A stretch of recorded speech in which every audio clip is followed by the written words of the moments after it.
আসসালামু আপনাদের সবাইকে ক্রিয়েটিভ ডিজাইনে স্বাগতম। আজকে আমি দেখাবো কিভাবে আপনি আমাদের লারাভেল ই-কমার্স ওয়েবসাইটের মধ্যে বাল্ক এসএমএস বিডির এপিআই কিভাবে ইন্টিগ্রেট করবেন। এর জন্য প্রথমে আপনাকে আমাদের ওয়েবসাইটের অ্যাডমিন প্যানেলে লগইন করতে হবে। অ্যাডমিন প্যানেলে লগইন করার পর আপনি সাইডবারের মেনু অপশন থেকে এপিআই সেটিংয়ে ক্লিক করে এসএমএস গেটে এপিআই অপশনে ক্লিক করুন। এরপর ব্রাউজারে একটি নতুন ট্যাব ওপেন করে bulksmsbd.com এর অফিসিয়াল ওয়েবসাইটে ভিজিট করুন। এরপর রেজিস্ট্রেশন বাটনে ক্লিক করে আপনার অ্যাকাউন্টটি রেজিস্টার কমপ্লিট করুন। যেহেতু আমার রেজিস্ট্রেশন করা আছে, আমি আমার অ্যাকাউন্টের ইউজার আইডি ও পাসওয়ার্ড দিয়ে লগইন করে নিব। রেজিস্ট্রেশন কমপ্লিট হওয়ার পর আপনি আপনার অ্যাকাউন্টে কিছু ফান্ড অ্যাড করে নিন।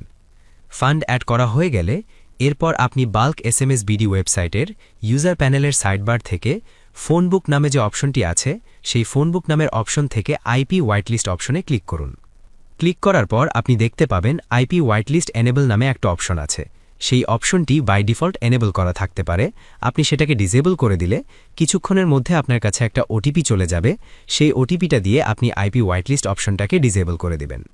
এরপর সাইডবারের অপশন থেকে ডেভেলপার অপশনটি ক্লিক করুন। এখন আপনি আমাদের ওয়েবসাইটের অ্যাডমিন প্যানেলে চলে যাবেন। অ্যাডমিন প্যানেলে যাওয়ার আগে বাল্ক এসএমএস বিডি থেকে আপনি দুইটা জিনিস কালেক্ট করবেন। এক হচ্ছে এপিআই কি, আর এক হচ্ছে সেন্ডার আইডি। ওইখানে একটু ভালোভাবে দেখলেই আপনি সেন্ডার আইডি দেখতে পাবেন।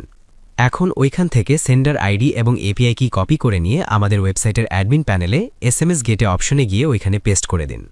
পেস্ট করে দেওয়ার পর অ্যাডমিন ফোন নাম্বার জায়গায় আপনি যেই নাম্বারে অর্ডার আসলে নোটিফিকেশন পেতে চাচ্ছেন সেই নাম্বারটি দিয়ে সাবমিট বাটনে ক্লিক করে পেজটিকে সেভ করে দিবেন।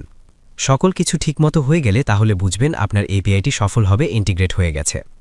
সঠিকভাবে কাজ করছে কিনা সেটা জানার জন্য আপনি যেটা করবেন সেটা হচ্ছে আমাদের ওয়েবসাইটের অ্যাডমিন প্যানেলের মধ্যে একটি অপশন আছে, সেন্ড কাস্টম এসএমএস। অপশনটিতে আপনি ক্লিক করবেন।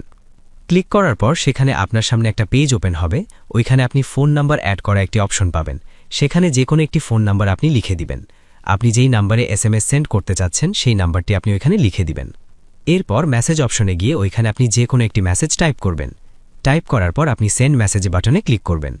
যদি আপনার মোবাইলে এসএমএসটি চলে আসে তাহলে বুঝতে পারবেন এসএমএস গেটে ইন্টিগ্রেশনটা সাকসেসফুলভাবে কমপ্লিট হয়েছে। ধন্যবাদ। আসসালামু আলাইকুম।